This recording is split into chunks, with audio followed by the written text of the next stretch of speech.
Well, Grouchy John started in 2010. It was just the two of us. My college buddy John and I started this as a occasional catering company was our vision.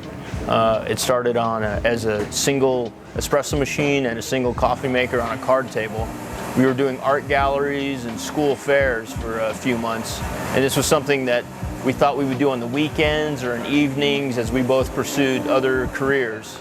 But the recession hit, and while everyone else was losing jobs, we actually grew, strangely enough.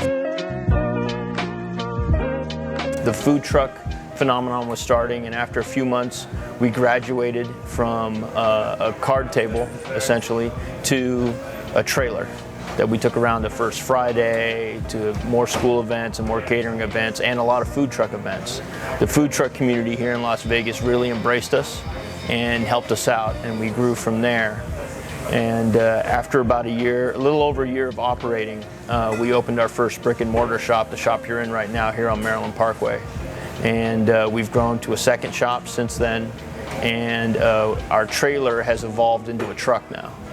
So our business is slowly growing, and we've gone from just the two of us working it to a crew of over 40 and growing. So we've been really pleased with our growth. We never saw this coming. We didn't plan for any of this. We never wrote a business plan. We don't have investors. It's grown from the ground up.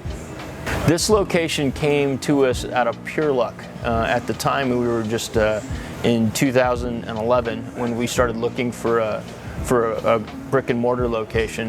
This used to be a franchise that's no longer here, and we just talked to the property owner and struck up a good deal. We had been in business for a little over a year and had gained a little bit of a following on our trailer, our mobile business. And so he knew about us, and he took a chance on letting us take over the property. We consider ourselves a comfortable coffee shop, not a high-end coffee shop, because we want to welcome everybody in. We want to make this a place that's comfortable for everybody. And we have an extensive menu that appeals to every segment of the market, including the high end. But we want everyone, even people who aren't necessarily coffee snobs, to be happy to come here and spend some time with us. So we call it Caffeinated Happiness, and we like to think that it's welcoming to everybody. The name of the company is Grouchy John's, and it is named for my business partner. He had some other names when we first started, and those names just didn't roll off the tongue. And we were actually in a meeting with family, as it turns out, trying to decide what to name the company, and he got a little grouchy while we were going over his suggestions, because none of them were ones that we liked. And so up popped this, why don't we call it Grouchy John's, and the name kind of stuck. Our signature drink, the Grouchy John's lattes, amaretto and white chocolate, we actually test marketed that a little bit to figure out our own kind of specialty, but the rest are all actually customer driven. They are customer suggestions for the most part. That's why we have the weird Star Wars names. That's all been something that grew as our customer base grew. So as the Grouchy Nation has grown, we've adopted a lot of nerds into our community, and they have named a lot of our drinks. When we had our trailer, we had a little Star Wars Darth Vader figurine sitting in the window, and people really liked it. So they thought that we were Star Wars fans, and we are. But we never thought it would be a Star Wars themed business. But when we opened our brick and mortar location, this location for the first time in 2012, people started bringing in Star Wars stuff, and it kind of took on a life of its own. So all of the stuff that you see on our walls and on our shelves, that's all customer donated Star Wars memorabilia. And the Star Wars drinks that are on our menu, those are all customer suggestions.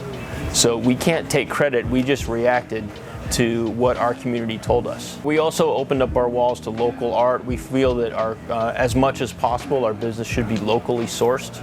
So our coffee is locally roasted, our teas are locally blended. The baked goods that we don't make in-house come from a local baker that's been in operation here for decades. So, and as well, the art on the walls comes from local artists. and we open up our walls to any local artist who feels that they want to put their work on display and perhaps even sell it. So all the books that you see on the shelves in our shops are part of an informal book swap that we operate, and we just want to make them available for people to spend a little time with a book while they're sitting here enjoying their caffeinated happiness. And so people bring books, people take books, and we just want to encourage them to spend as much time with us as they want. We're open fairly long hours at both of our locations. We've got another shop now as well, and we encourage people to come spend time with us. We get a lot of people who do work here. We got a lot of people who study here.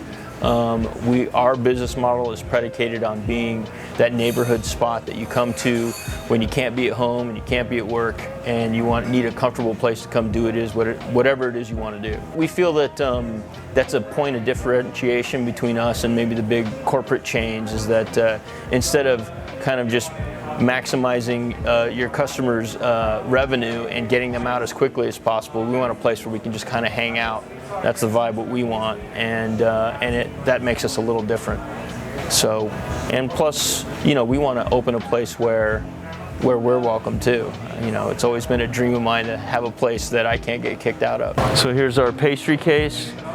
These muffins and bagels come from a local bakery called Carl's Donuts. It's been here for generations. The gluten-free brownies come from a local bakery as well, and we try to locally source as much as possible. So right next to some local artwork, we've got a book drive that we do with Spread the Word Nevada, a great local organization that distributes books to kids who need them all over the valley.